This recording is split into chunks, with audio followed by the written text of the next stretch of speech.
레위기 9장 살펴보겠습니다. 잠깐 기도하고 시작하겠습니다. 하나님 아버지, 저희가 다시 주님의 말씀을 또 공부하러 이 자리에 모였습니다. 저희가 주님의 말씀을 또 통해서 더욱더 주님을 더 알아갈 수 있도록 도와주시기 원합니다. 예수님의 이름으로 기도드렸습니다. 아멘. 제 분량이요, 9장도 많지는 않습니다. 내용적인, 그러니까 단순히 이제 장 자체가 짧은 것보다는요, 내용이 그렇게 많지는 않습니다. 9장에서 다루고 있는 내용들도요. 왜냐면 이제 대부분의 제사들이요, 레위기가 이제 제사들을 다루고 있는데 대부분이 어떤 형식들이 좀 비슷하죠. 그래서 내용이 지금 많지는 않은데요.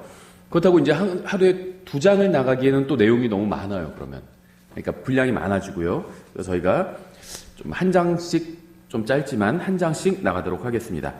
먼저 1절부터 보시면 1절부터 4절까지 8째 날에 모세가 아론과 그의 아들들과 이스라엘의 장로들을 부르고 아론에게 이르되 너는 흠없는 송아지를 죄의 헌물로 취하고 흠없는 수량을 번제 헌물로 취하여 그것들을 주 앞에 드리며 이스라엘 자손에게 말하여 이르기를 너희는 염소 새끼를 죄의 헌물로 취하고 또 흠이 없고 1년 된 송아지와 어린 양을 번제 헌물로 취하며 또 화평 헌물로 주 앞에 희생물로 드릴 수소와 수량을 취하고 또 기름을 섞은 음식 헌물을 취하라 하라.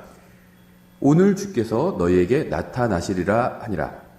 이 본문은 죄 헌물과 번제 헌물 또 화평 헌물, 음식 헌물에 관한 이제 말씀이죠. 이 4절에서 그런데 이제 모세가 굉장히 좀 놀라운 말을 합니다. 이스라엘 백성에게요, 오늘 주님께서 그들에게 나타나신다. 이렇게 말을 했죠. 오늘 나타나신다. 이렇게 말했어요. 이건 모든 그리스도인들이 간절히 기다리는 거죠. 우리는 주님께서 공중으로 오셔서 우리 앞에 나타나시기를 기다리고 있습니다. 이스라엘 백성에게 지금 모세가 이 말을 한 거죠. 5절, 그들이 모세가 명령한 것을 회중의 성막 앞으로 가져오고 온 회중이 가까이 나와 주 앞에 서매. 이 4절에서 방금 오늘 주님께서 이스라엘 백성 앞에 나타날 것이라고 말씀했는데요. 이 5절에서 회중이 주 앞에 섰다 이렇게 말하고 있습니다. 그런데요, 아직 그 문맥을 보면 주님께서 실제로 나타나신 거는 아닌 것 같아요. 왜냐면요, 우리가 이제 레위기지만 출애굽기나 이런 데를 보면요, 다른 데 마찬가지예요. 다른 데를 봐도 주님께서 직접 나타나시는데 이스라엘 백성이 딱 주님 앞에 태연하게 서 있고 이런지는 않습니다. 예수님께서 신약성경에서 예수님께서 사람의 몸을 입고 오셔서 아직 예수님의 몸이 영광을 받으시기 전에는, 즉 우리처럼 복음서에 나온 그 예수님의 몸, 부활하시기 전에 예수님의 몸, 그 모습을 봤을 땐 사람들이 태연하게 예수님께 말도 하고 대화도 하고 할 수 있었지만 그 모습이 아닌 다른 하나님의 모습을 보고서 태연하게 이야기를 하고 이랬던 사람은 없었다는 거죠. 성경 어디를 봐도. 다 대단히 놀라고 막 나자빠지고, 아니면은 출애굽기에서도요, 하나님이 직접 우리에게 말하시지 말게 하라고, 모세한테 당신이 가서 하나님과 이야기하고 오라고 이렇게 얘기할 정도로 백성들이 굉장히 두려워했죠. 그래서 이 지금 5절에서는요, 정말 주님께서 바로 오셨고, 그 다음에는, 물론 이제 4절에서 주님께서 오늘 너희에게 나타나시겠다 이렇게 말씀하셨죠. 주님께서 나타나실 것은 맞습니다, 그날에. 근데 아직은 5절에서 그게 성취된 건 아니라는 거예요. 그러기에는 분위기가 좀 이상하죠. 백성이요, 회중이 지금 주님 앞에 나왔습니다. 그렇죠. 그래서 이것은 지금 주님이 바로 내려오셨고 그 앞에 백성이 바로 섰다는 걸 의미하는 것 같지는 않아요. 아직 주님께서 실제로 그들 앞에 나타나시지는 않은 것으로 보입니다. 이것은 이스라엘 백성이 어디에도 계실 수 있는 하나님을 존중하는 의미로 주 앞에 섰다고 하는 그런 표현인 것 같아요. 그러니까 우리가 하나님에 대해서 이제 이야기할 때 전능하시다, 모든 걸 다 하실 수 있다, 또 전지하시다, 모든 걸 다 아실 수 있다, 또 무소부재하시다 이런 말을 하잖아요. 어디든지 계실 수 있다는 겁니다. 성령님을 통해서. 아버지 하나님은 셋째 하늘에 앉아 계시죠. 예수님도 셋째 하늘에 앉아 계시다가 인간의 몸으로 오셨다가 다시 올라가셨죠. 성령님은요, 어디든 돌아다니실 수가 있습니다. 영은 어떤 형체가 없기 때문에 어디든 가실 수가 있어요. 거기다가 영은 형체가 없는데 성령님은 또 전능하시잖아요. 어디든 가실 수가 있습니다. 그래서 그런 의미로 이제 주님 앞에 섰다 이렇게 이야기하는 것으로 저희가 볼 수 있을 것 같아요. 하나님을 존중하는 의미로 주 앞에 섰다 이렇게 표현하고 있는 것 같습니다. 6절에 모세가 이르되 이것은 주께서 너희에게 행하라고 명령하신 것이니라 주의 영광이 너희에게 나타나리라 이렇게 말씀하고 있습니다. 주님께서 오시면 항상 주님의 영광도 같이 오게 됩니다. 주님께서 지나가신 길에는 주님의 영광이 있어요. 주님의 영광은 항상 주님과 함께합니다. 근데 주님의 영광이 정확히 무엇인지 성경은 이렇게 딱 정의하고 있지 않죠. 왜냐하면요, 이거는 어떤 추상적인 것이기 때문에 그래요. 물론 이제 그러니까 어떤 주님의 사랑, 하나님의 사랑, 추상적이잖아요. 하나님의 사랑에 대해서 어떻게 생겼다 이렇게 설명할 수는 없습니다. 물질이 아니기 때문에. 하나님께서 사랑하실 때 어떻게 사랑하시는지 그런 식으로 설명할 수밖에 없죠. 이 주님의 영광도 마찬가지인 것 같아요. 근데 이 주님의 영광은요, 주님께서 하신 일과 관련이 있는 것 같습니다.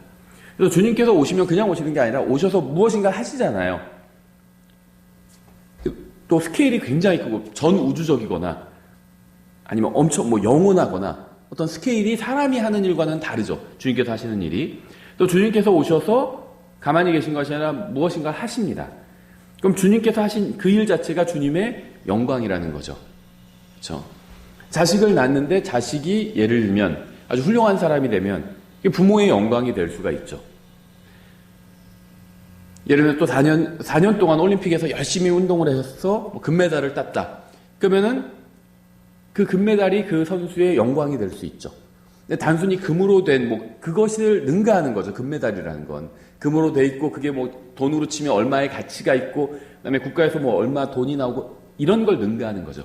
세계 1위라는 어떤 영광이 있는 거잖아요. 그러니까 그 사람이 해온 일이죠. 이 금메달이란 게 단순히 금메달 어떤 그게 금전적인 가치를 넘어서 그 사람이 걸어온 인생을 설명할 수 있죠. 이 사람은 금메달리스트다 하면은 그 다음에 인생을 설명할 수 있는 거죠. 어떤 한 분야에서 굉장히 열심히 노력해서 세계 정상에 선 사람이구나. 이렇게 이해할 수 있는 거죠. 그러니까 이 하나님의 영광 이런 것도요, 하나님께서 무엇인가 행하신 거예요. 그럼 이제 대부분 하나님의 영광이란 말이 나오면요, 이 문맥을 읽어보면 대부분 이제 문맥을 통해서 이제 그러한 것들이 드러나게 됩니다. 그래서 이 주님의 영광은요, 항상 주님과 함께 있습니다. 주님께서 오실 때 항상 무엇인가 하시기 때문에 주님의 영광이 있는 겁니다. 우린 안 할 때도 많잖아요. 그렇죠. 사람은 영광이 없을 수도 있어요. 어떤 사람은 영광스러울 수도 있겠죠. 인간들 기준으로 봤을 때, 아까 말씀드린 것처럼 금메달을 땄다든지 아니면 자녀가 아주 성공을 했다든지, 그럼 사람들 사이에선 그게 영광이 될 수가 있잖아요. 그렇죠. 근데 그러지 않은 경우도 많죠. 하나님은 항상 영광이 있다는 겁니다. 하나님께서 오셨을 때 항상 영광이 함께 있어요. 7절에 모세가 또 아론에게 이르되 제단으로 가서 내 죄의 헌물과 내 번제 헌물을 드려 너와 백성을 위해 속죄하고 또 백성의 헌물을 드려 그들을 위해 속죄하되 주께서 명령하신 대로 하라 하니라.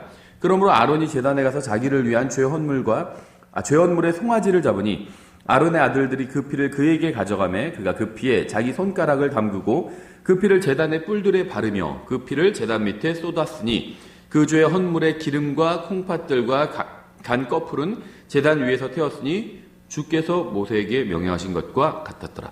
자, 7절부터 10절까지 읽었는데요. 7절과 10절에 계속해서 주님께서 명령하신 대로 사람들이 행했다. 이런 표현이 반복되고 있습니다. 이들은 주님의 말씀에 순종했습니다. 순종에는 항상 행위가 따라와요. 말로만 하는 순종은 순종이 아니죠. 가라 했는데 네 가겠습니다 하고 가지 않아요. 그건 순종이 아니죠. 가겠습니다 하고 실제로 가야지 그게 순종입니다. 그러니까 순종을 순종으로 만드는 것은요, 말에도 물론 있죠. 그렇지만 말에만 있는 것이 아니라 행동에 있다는 거죠. 행동이 이루어져야 실제로 순종을 순종으로 만들게 된다는 겁니다. 네, 가겠습니다 하고 행동이 없어요. 그럼 그건 순종이 아니라 오히려 어떻게 보면 모욕일 수도 있죠. 하나님께 그래요, 내가 하죠 해놓고 안 한다면 하나님을 가볍게 여긴다는 거죠. 하나님을 모욕하는 것일 수도 있습니다. 그래서 순종에는 항상 행위가 따라와요. 본문을 보면요, 주님께서 어떤 말씀을 하셨고, 그러니까 어떤 규례를 주셨죠. 사람들이 그 규례를 지켰습니다. 그래서 무엇인가를 행했어요. 짐승을 잡으라니까 짐승을 잡았고, 어떻게 하라니까 어떻게 하고, 말씀하신 대로 그대로 행했다는 거죠. 그러자 하나님께서 일을 하십니다. 하나님께서는요, 순종하는 사람들 가운데서 일하십니다. 아무도 순종하지 않으면 사람들 가운데서 일하지 않으신다는 거죠. 일하실 이유가 없다는 겁니다. 주님의 능력과 역사를 보고 싶다면 반드시 주님의 말씀에 먼저 순종해야 합니다. 우리 삶에서도 마찬가지죠. 이상하다. 내 삶에서 별로 하나님의 역사가 없는 것 같아. 그렇다면 원인이 여러 가지 있을 수 있겠죠. 근데 가장 먼저 내가 스스로 돌아볼 수 있는 건요, 내가 하나님의 말씀에 순종하고 있는지, 하나님께서 나에게 알려주신 것들이 있잖아요. 거기에 내가 순종하고 있는지를 먼저 점검해 봐야 되겠죠. 주님께서 말씀하신 대로 행하는 것이야말로 주님을 존중하는 가장 기본적인 방법이에요. 우리가 말로도 주님을 존중해야 되죠. 공손하게 이야기하고요, 주님을 존중해야 됩니다. 하지만 주님을 존중하는 가장 기본적인 방법은 주님의 말씀대로 행하는 겁니다. 그렇죠. 자녀들이 부모를 존중하는 가장 기본적인 방법이 부모님 말씀하신 대로 행하는 거예요. 몇 시까지 들어오라고 하니까 더 놀고 싶고 더 뭐 하고 싶다가도 근데 이거 우리 부모님이 지금 이 시간까지는 들어오라고 하셨어. 그래서 들어간다면 그게 부모님을 존중하는 겁니다. 그렇죠. 이건 뭐 단순히 부모뿐만 아니라 사람과 사람 사이에서 그 사람의 말대로 행하는 것은 그 사람을 존중하는 거예요. 이렇게 좀 해달라고 하니까 그대로 해줬어요. 그 사람을 존중했기 때문에 그렇게 해준 거죠. 그래서 하나님을 우리는 존중해야 되는데, 하나님을 존중하는 가장 기본적인 방법은 하나님의 말씀대로 행하는 겁니다. 하나님께서 말씀하신 대로. 11절, 여기는 좀 길게 읽겠습니다. 그가 그 고기와 가죽을 진영 밖에서 불로 태우니라. 또 아론이 번제 헌물을 잡음에 아론의 아들들이 그 피를 그에게 가져오니 그가 그 피를 제단 위에 돌아가며 뿌리고, 그들이 또 번제 헌물을 그것의 조각들과 머리와 함께 그에게 가져오매 그가 제단 위에서 그것들을 태우며, 또 내장과 다리는 씻어서 제단 위에서 번제 헌물 위에서 그것들을 태우니라. 그가 또 백성의 헌물을 가져오고 백성을 위한 죄 헌물의 염소를 취하여 그것을 잡아 처음 것과 같이 죄로 인해 드리고, 또 번제 헌물을 가져와 관례대로 드리며 또 음식 헌물을 드리되 그 중에서 한 움큼을 취해 아침에 태우는 희생물에 더하여 제단 위에서 태우고, 또 백성을 위한 화평 헌물의 희생물 수소와 수량도 잡음에 아론의 아들들이 그 피를 그에게 가져오니 그가 제단 위에 돌아가며 그것을 뿌리니라. 그들이 또 그 수소와 수량의 기름과 꼬리와 내장을 덮는 것과 콩팥들과 간꺼풀을 가져다가 그 기름을 가슴들 위에 놓으매 그가 그 기름을 제단 위에서 태우고, 아론이 가슴들과 오른쪽 어깨를 취하여 주 앞에 요제 헌물로 흔드니 모세가 명령한 것과 같았더라. 계속 비슷한 표현과 이야기들이 반복되고 있죠. 본문에서 아론과 그의 아들들을 비롯한 이 제사장들과 이스라엘 백성들은요, 모두 주님의 말씀에 순종해서 주님께서 명령하신 그대로 주님께 헌물을 드렸습니다. 22절, 아론이 백성을 향하여 손을 들어 그들을 축복하고 죄 헌물과 번제 헌물과 화평 헌물 드리기를 마치고 내려오니라. 하나님의 말씀대로 그대로 행한 거죠. 모세와 아론이 회중의 성막에 들어갔다가 나와서 백성을 축복하며 하나님의 말씀대로 다 행했습니다. 그러니까 이제 어떤 결과가 일어났죠? 주의 영광이 온 백성에게 나타났고, 여기서 주님이 등장하신 거예요. 하나님의 말씀대로 이스라엘 백성들이 다 행하니까요, 하나님께서 나타나신 겁니다. 그래서 주님의 영광이 나타나셨다면 그건 주님이 나타나신 거예요. 이스라엘 백성이 주님의 말씀에 순종하자 주님께서 그들에게 나타나셨고 주님의 영광도 주님을 따라왔습니다. 24절, 이제 여기가 하이라이트예요. 사실 불이 주 앞에서 나와 제단 위에 번제 헌물과 기름을 태워버리매 온 백성이 그것을 보고 소리를 지르며 얼굴을 대고 엎드렸더라. 주님께서 실제 등장하신 겁니다. 주님께서 등장하셔서 일하신 거예요. 이 불이라는 건 단순히 주님께서 등장하신 것만 의미하지 않고 등장해서 일을 하신 겁니다. 근데 어떤 일을 하신 거냐면요, 다양한 의미가 있지만 이제 이 헌물을 드렸을 때 주님께서 불을 보내시고 일을 하시는 건요, 그 헌물을 받아들였다는 겁니다. 아벨의 헌물을 받아주신 것처럼 그 헌물을 받아들였다는 사인을 이 불로 하시는 겁니다. 그래서 백성이 어떻게 됐죠? 소리를 지르며 얼굴을 대고 다 엎드려 버렸어요. 그러니까 이 성육신하기 이전에 하나님을 만나면 사람들의 반응이 이렇다는 겁니다.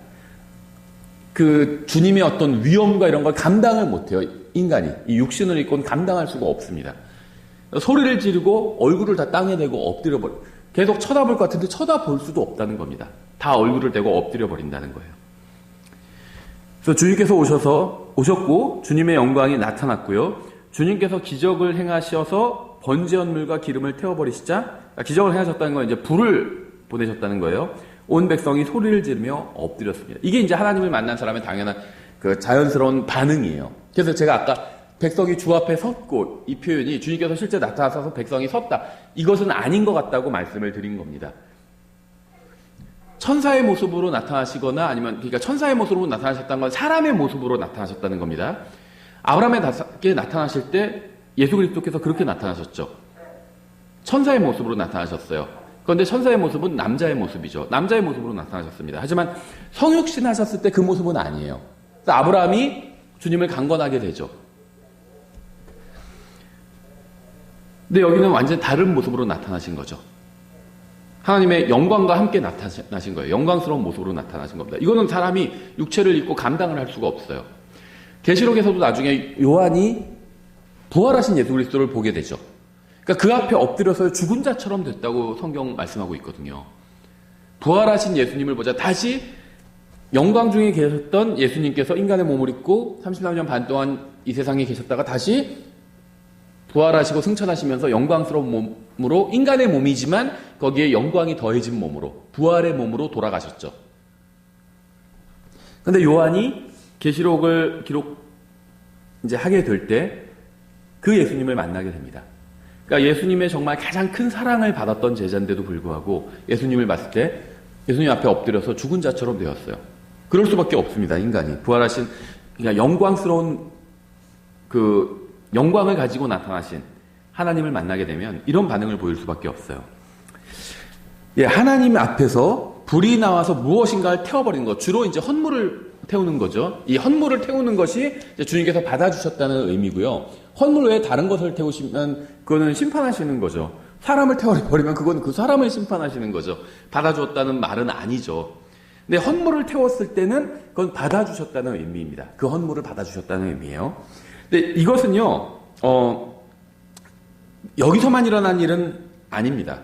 성경에서 몇 번에 걸쳐서 이런 일이 일어났어요. 그러니까 이제 사람을 심판하기 위해서 뭐 엘리야를 잡아오러 온 사람들이 불이 내려서 태워버렸잖아요. 그럼 받아주신 게 아니죠. 심판하시는 거죠. 그러니까 불이 여러 가지 의미가 있다는 거예요. 기본적으로 받아주신다는 의미와 심판하신다는 의미 두 가지가 있다는 거죠. 근데 이제 이 받아주신다는 의미, 이것에 대해서 좀 우리가 보면요, 흔한 일은 아니라는 겁니다. 헌물을 드릴 때마다 하나님께서 불로 이렇게 응답하지는 않으셨다는 거예요. 하지만 그래서 굉장히 좀 드문 일인데요. 성경에 보면 몇 번에 걸쳐서 이런 일이 일어나는 것을 우리가 볼 수 있습니다. 9장 내용이 좀 짧아서요. 저희가 이 시간에 이제 이 부분에 대해서 좀 보려고 합니다. 그리고 9장에서 이 부분이 또 24절이 하이라이트고요.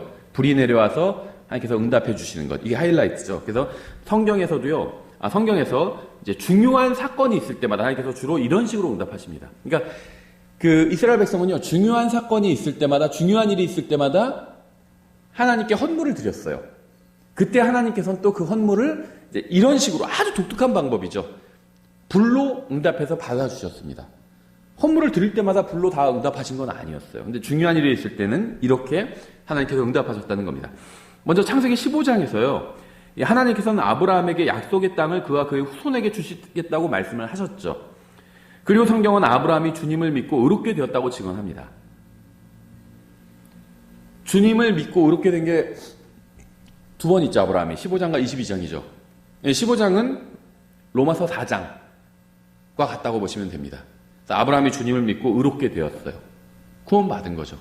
22장은 야고보서와 같죠. 행위로 아브라함이 의롭다는 게 또 입증된 거죠. 이삭을 바칠 때. 예, 성경은 아브라함이 주님을 믿고 의롭게 되었다고 증언하고 있는데요. 15장 6절. 아브라함이 주를 믿으니 그분께서 그것을 그에게 의로 여기시고, 우리가 구원받은 것과 똑같습니다. 그러니까 주님을 믿고 구원받았다는 측면에 있어서는 거죠. 우리에게 주신 말씀이 있잖아요. 우리가 그걸 믿고 구원받았죠. 하나님 앞에서 내가 죄인이라는 걸 시인하고 예수 그리스도를 믿었잖아요. 예수님을 믿으라고 하니까 예수님을 믿었잖아요. 그래서 구원받았죠. 아브라함은 주님께 의롭다함을 받고 나서 주님께 헌물을 드렸습니다. 성경은 그때도 주님께서 그의 헌물을 불로 태워버리셨다고 말씀하고 있어요. 17절, 창세기 15장 17절에 해가 져서 어두울 때 연기나는 화로가 보이며 타오르는 등불이 그 조각들 사이로 지나가니라. 불이 촤익 해서 지나가 버린 겁니다. 이 제단 위에. 아브라함이 제단을 쌓고요. 그 위에 헌물을 드렸거든요. 하나님께 의롭다함을 받은 이후에 헌물을 드린 겁니다. 그러자 하나님께서는 불로 응답해 주셨어요. 아브라함의 행위가 바른 행위였다고, 정당했다고 불로 응답해 주셨죠.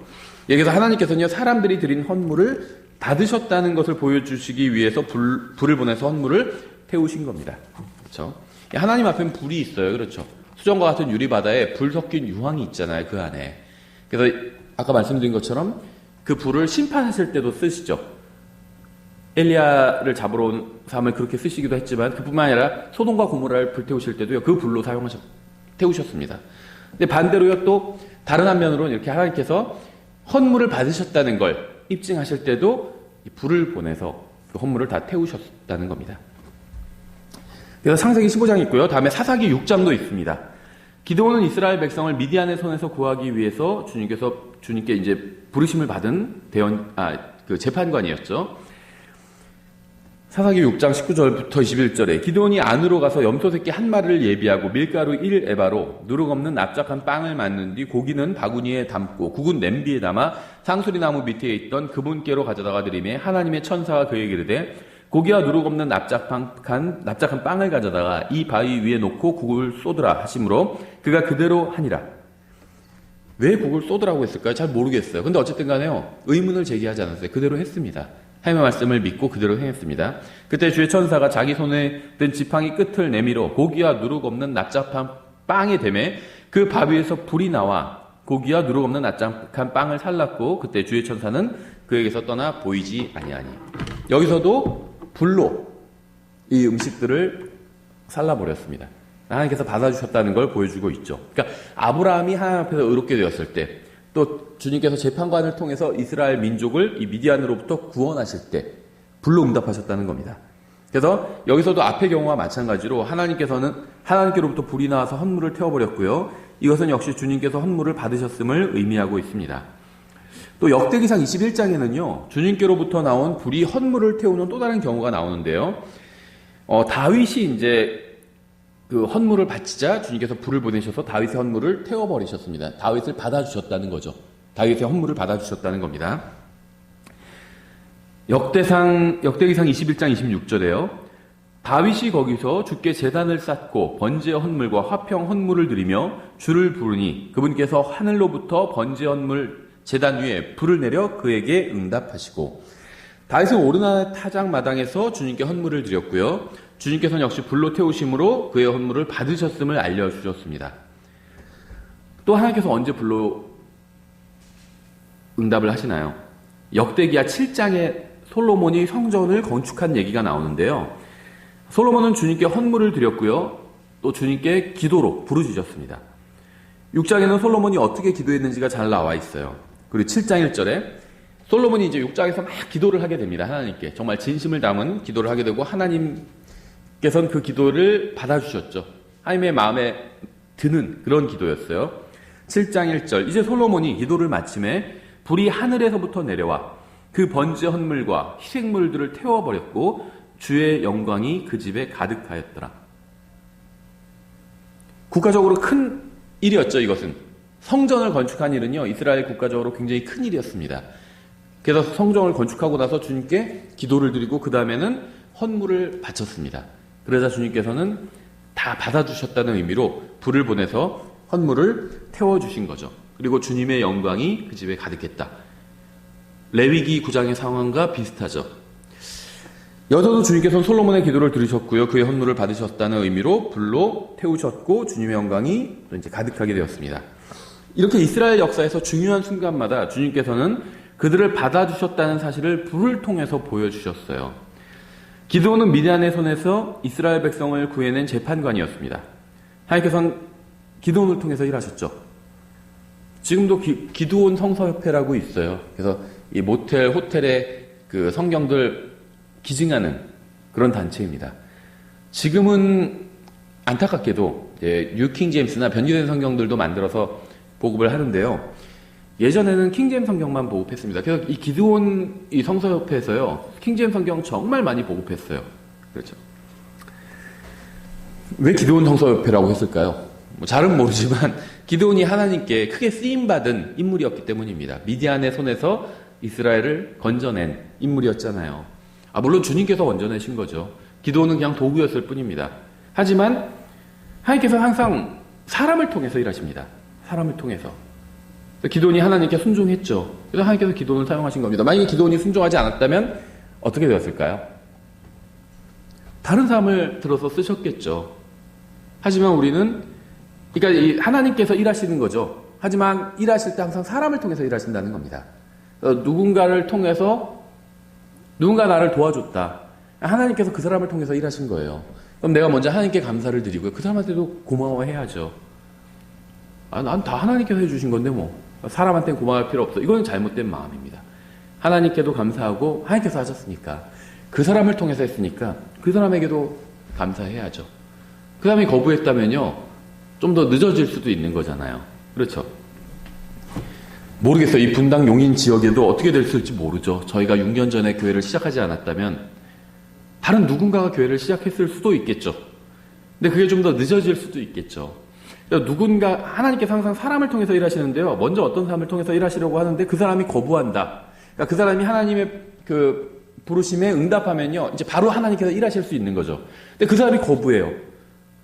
그럼 그 사람을 통해서 일하실 수가 없죠. 거부하면. 그럼 이제 다른 사람을 또 찾으십니다. 다른 사람을 통해서 일하시는 거예요. 저희가 여기서 함께 모이지 않았다면요, 거부했다면 아마 하나님께서 다른 사람을 통해서 또 교회를 세우셨을 수 있을 거라고 생각합니다. 근데 조금 더 늦어질 수도 있었겠죠. 그러한 일들이. 그래서 저희가 항상 그 하나님께 먼저 감사하고요, 하나님께서 어떤 사람을 통해서 일하셨다면 그 사람에게도 감사해야 된다는 겁니다. 다윗은요, 이스라엘 왕국을 강력한 국가가 되도록 통치했고요, 주님께서는 또 다윗을 통해서 많은 일을 하셨죠. 솔로몬도 마찬가지죠. 이스라엘을 번영시킨 왕이었고요, 주님께서는 그를 통해서도 일하셨습니다. 이렇게 중요한 순간마다, 이스라엘 역사적으로 중요한 순간마다 주님께서는 그들을 받아주셨다는 의미로 불로 헌물을 태우셨습니다. 레위기 9장은요, 주님께서 나타나셨을 때 주님의 영광도 함께 나타났고요, 하늘에서 불이 내려와 헌물을 태워버렸다고 증언하고 있죠. 백성이 소리를 지르고 얼굴을 땅에 대고 엎드린 것은요, 이거는 경배한 것이었습니다.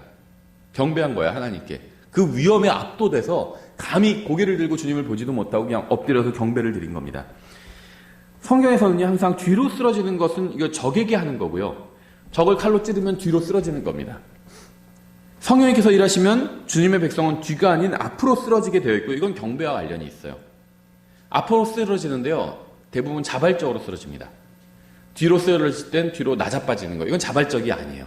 이건 사람의 그 신체 구조만 봐도 그럴 수밖에 없습니다. 그렇죠? 관절과 이런 거 보면 앞으로 이렇게 자연스럽게 앞으로 쓰러질 땐 자발적으로 쓰러지는 겁니다. 손을 댈 수가 있고요. 자발적으로 쓰러지는 건, 뒤로 쓰러질 땐 자발적으로 할 수가 없어요. 이건 뒤로 넘어지는 거지. 이건 적대적인 행위라는 거죠. 예수님을 잡으러 온 사람들에게 예수님께서 말씀하시자 뒤로 확 자빠져 버렸잖아요. 그 사람들은 경배한 게 아니었습니다. 그렇죠? 왜 이런 말씀을 드리냐면요, 지금은 이제 조금은 한물 갔어요. 70년대, 80년대 절정이었죠. 은사주의가 우리나라에서도. 미국도 마찬가지고요. 근데 아직도 좀 남아 있습니다. 그런데 이제 어떤 과거의, 소위 그들이 말하는 과거의 영광과 그 과거의 열기에는 못 미치죠. 그래도 아직도 남아 있어요, 그 잔재들이. 그래서 어떤 소위 자기네들끼리 어떤 기적을 행한다든지, 과거에는 뭐 더 대놓고 했죠. 아예 사람 딱 치면 막 뒤로 다 자빠지고. 그렇죠.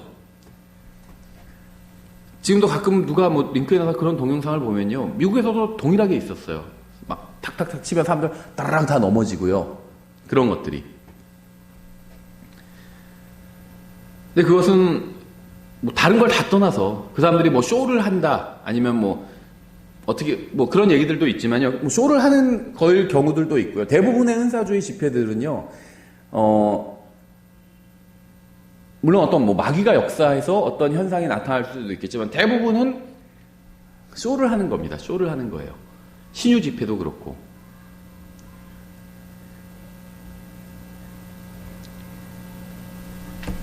근데 성령님께서 일하시면요, 사람들이 뒤로 그렇게 나와 빠지지 않는다는 거죠.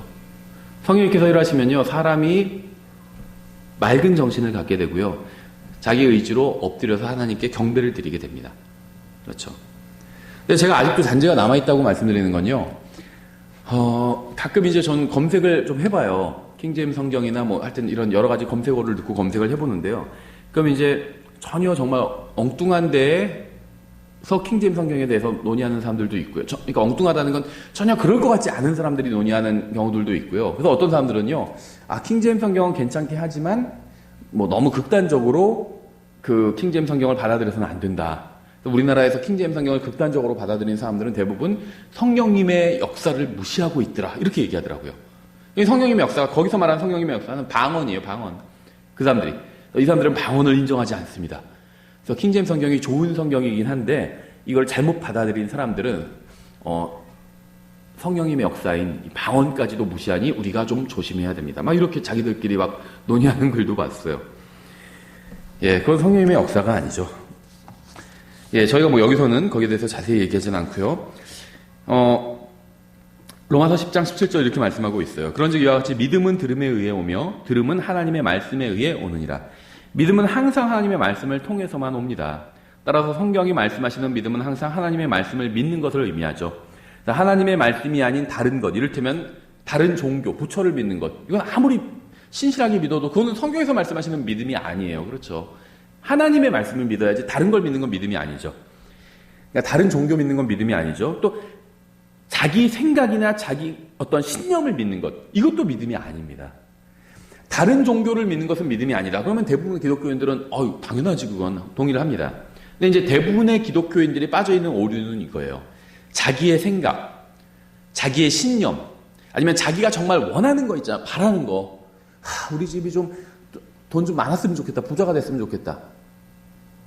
뭐 그거 자기가 바랄 수는 있어요. 그렇죠. 누구나 그건 자연스러운 감정이죠. 우리 집이 가난해졌으면 좋겠다, 이렇게 생각하는 사람 없어요. 우리 집 좀 부자가 됐으면 좋겠다, 좀 잘 살았으면 좋겠다.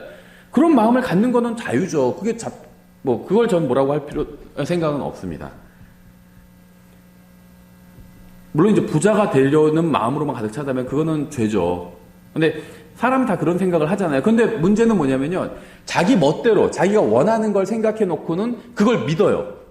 그렇게 될 줄로 믿습니다. 하나님께서 복을 많이 주셔서 우리 집이 부자가 될 줄로 믿습니다. 이러면 이제 그거는 죄라는 겁니다. 믿음이 아니라 불신이라는 거예요. 하나님께서 그런 말씀을 하신 적이 없잖아요. 그러니까 하나님의 말씀에 자기의 생각이나 신념이나 원하는 것이나 소원이나 이런 걸 믿는 것은요, 그거는 믿음이 아니라는 거죠. 다른 걸로 불러야지 믿음은 아니라는 겁니다. 솔로몬이 성전을 봉헌한 이후에요, 이스라엘 백성은 오랫동안 하나님을 떠나서 방황했습니다. 제대로 주님께 경배를 드린 적이 거의 없어요. 제대로 헌물을 드린 적도 거의 없습니다. 그렇죠? 하나님을 떠나서 어디로 갔냐? 우상에게로 갔습니다. 우상에게로.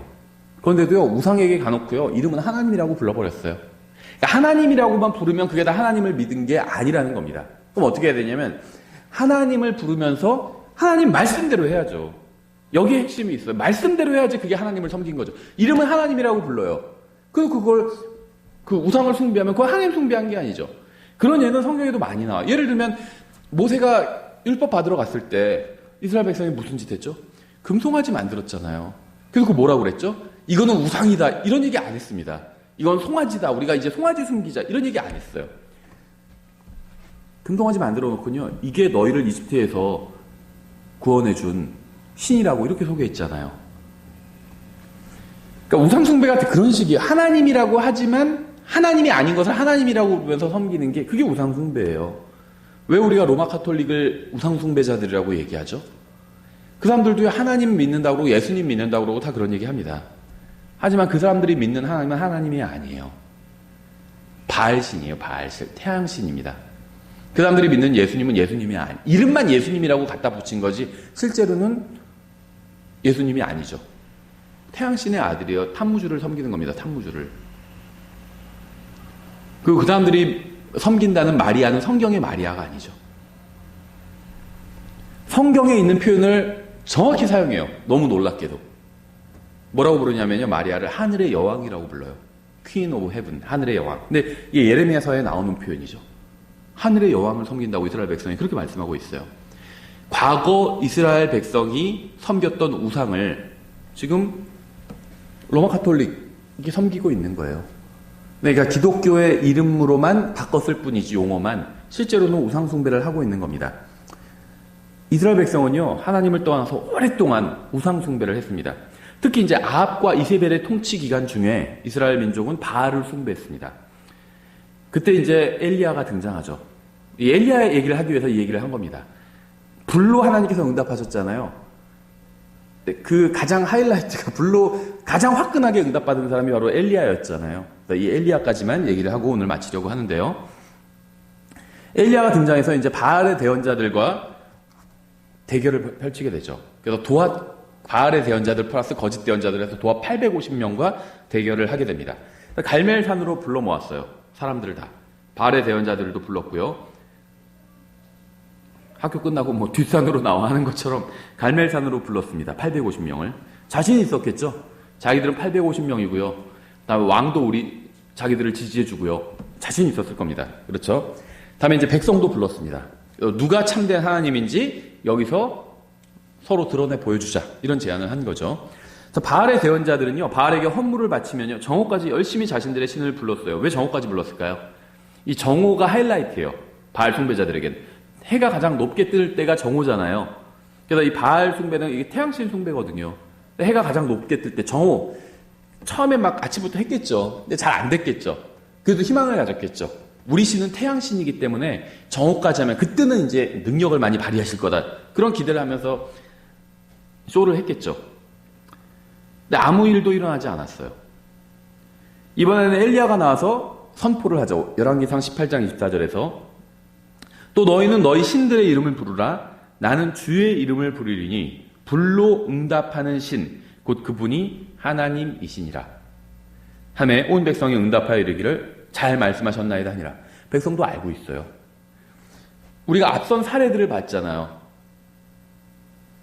레위기에서 모세와 아론, 또 창세기에서 아브라함, 또 다윗, 솔로몬. 하나님께서 불로 응답하셨잖아요.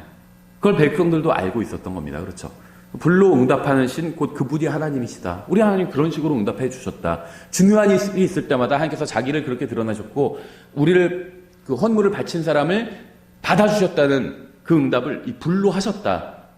이렇게 얘기를 했겠죠. 그러니까 백성도 그 사실을 알고 있었습니다. 그래서 동의를 한 거죠. 결국 바알은 단 한 번도 불로 응답하지 못했습니다.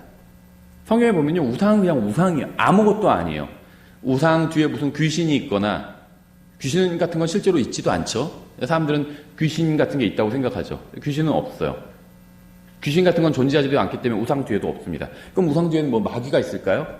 아무것도 없어요. 성경에서 뭐라고 부르냐면 우상을 마귀다 이렇게 부르지 않아요. 마귀 따로 우상 따로입니다. 마귀가 우상을 사용하는 것 뿐이죠. 그러니까 여기서 말하는 우상은 이제 실제 우상, 어떤 형상을 말하는 겁니다. 마귀가 그걸 사용할 뿐이지 가끔씩 마귀와 우상이 같은 것도 아니죠. 이사야서나 이런 데서 뭐라고 말하냐면요. 그 우상이요. 냄새도 못 맡고 보지도 못하고 말도 못하고 이렇게 얘기하고 있어요. 마귀가 뭐 냄새를 맡는지 모르겠지만 볼 수 있죠. 마귀는. 말도 하죠. 듣기도 하죠. 마귀는 다 그런 거 합니다. 근데 우상은 못해요. 그러니까 마귀와 우상이 동일한 건 아니라는 거죠. 둘 다 하나님 앞에서 가증스러운 거예요. 마귀도 가증하고 우상도 가증하지만 같은 것은 아니라는 거죠. 그렇죠. 결론적으로 말씀드리면 그래서 우상은 아무것도 아닙니다. 아무것도 아니에요. 그래서 우상에게 바쳤던 음식을 먹는 것도 아무것도 아닙니다. 우상 뒤에 아무것도 없기 때문에. 그렇죠. 사람들은 우상 뒤에 뭔가 나쁜 게 있고 그렇게 생각하니까 사람들이 실족할 것 같으면 우상에게 바쳤던 음식을 바울이 자기가 먹지 않겠다 이렇게 얘기한 거죠. 사람들이 아무도 없으면 먹겠다는 겁니다. 왜냐하면 우상은 아무것도 아니기 때문에. 30절 엘리야가 온 백성에게 이르되 내게로 가까이 오라 하니 온 백성이 그에게로 가까이 오매 그가 무너진 주의 제단을 보수하고 가까이 와서 보라는 거죠. 엘리야는 돌로 된 무너진 제단을 보수했습니다. 이 제단은요, 앞서 살펴본 이 창세기와 레위기와 사사기와 역대기에 나온 것과 같은 제단이었어요. 다 돌로 된 제단이었습니다, 기본적으로. 왜냐하면요, 거기 이제 그 헌물을 드리고 불로 태워야 되잖아요. 그렇기 때문에 돌로 제단을 만들었습니다. 31절 야곱의 아들들의 지파들 수에 따라 12돌을 취하였는데 이 야곱은 전에 주의 말씀이 임하여 이르시기를 이스라엘이 내 이름이 되리라 하신 자더라. 엘리야는 하나님의 말씀을 믿었기 때문에 믿음으로 제단을 쌓았습니다. 그는 주님께서 불로 응답해 주시리라는 사실을 믿음으로 알고 있었어요. 32절 그가 주의 이름으로 그 돌들로 제단을 쌓고 또 제단 주위에 이세야 분량의 실을 담을 만한 크기의 도량을 만들며 또 나무를 정돈하고 수소를 여러 조각으로 잘라 나무 위에 놓고 이르되 통 넷에 물을 채워다가 태우는 희생물과 나무 위에 부으라 하니라. 엘리야는 하나님의 말씀을 믿었습니다. 그래서 레위기에 나온 그대로 행했어요. 하나님께서요 엘리야에게 어떻게 하라는 다른 지침을 주신 건 아닙니다. 헌물을 드릴 때는 어떻게 하라는 특별한 지침을 주신 게 아니라요 레위기에서 말씀하신 그대로를 엘리야가 실행한 것이라고 보시면 됩니다. 36절 저녁 희생물을 드릴 때 대언자 엘리야가 가까이 가서 이르되 이제 기도하죠. 주 곧 아브라함과 이삭과 야곱의 하나님이여 이렇게 하지 않고요. 아브라함과 이삭과 이스라엘의 하나님이여 주께서 이스라엘 안에서 하나님이신 것과 내가 주의 종인 것과 내가 주의 말씀대로 이 모든 일을 행한 것을 저들이 이날 알게 하소서. 그래서 야곱이라는 이름을 빼고요. 이스라엘이라는 이름으로 불렀습니다. 그렇죠? 왜냐면요. 이 야곱은요. 주로 이제 믿음이 아닌 육신으로 살았을 때 성경은 야곱이라고 불러요. 야곱의 다른 이름이 이스라엘이잖아요. 그렇죠? 그래서 야곱의 12아들들을 이스라엘 자손이라고 부르고 있죠. 그래서 야곱이라는 성경에서 야곱을 야곱이라고 부를 때는 육신으로 행할 때 그렇게 부르고요. 믿음으로 행할 때는 이스라엘이라고 부릅니다. 성경에서. 그래서 엘리야는 아브라함과 이삭과 이스라엘의 하나님 이렇게 부른 겁니다. 엘리야는 자신이 알고 있고 믿고 있던 말씀대로 순종했습니다. 엘리야가요. 내가 주의 말씀대로 이 모든 일을 행한 것을 이라고 기록했어요. 기도했습니다. 엘리야는 자신이 주님의 말씀대로 이 모든 일을 행했다고 했지만요. 열왕기상 18장에는요. 주님께서 엘리야에게 제단을 세우고 헌물을 바치라는 말씀을 하신 적이 없습니다. 그런 기록은 여기에 나오지 않아요. 그러니까 엘리야가 주님의 말씀대로 행했다고 한 이유는요. 그가 창세기야 레위기야 사사기에 기록된 대로 헌물을 드렸다는 걸 의미합니다.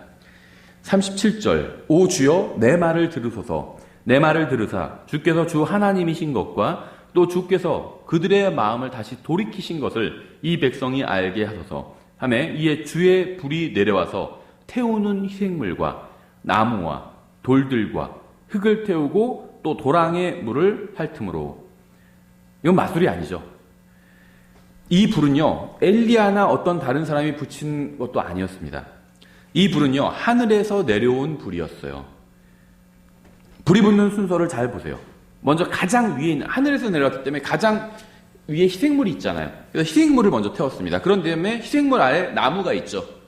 불이 붙게 하기 위해서 나무를 돌로 제단을 만들고 그 다음에 그 위에 나무들을 놓고 그 위에 희생물을 놓고 나무에 불을 붙이잖아요. 원래. 그럼 희생물이 타게 되잖아요. 근데 이건 거꾸로 사람이 불을 붙일 때 그렇게 하죠. 나무에 불을 붙입니다.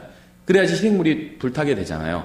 그러니까 희생물을 위에 놓고 불은 아래에서 위로 타는 거기 때문에 희생물을 위에 놓고 그 아래 나무를 깔게 돼 있어요.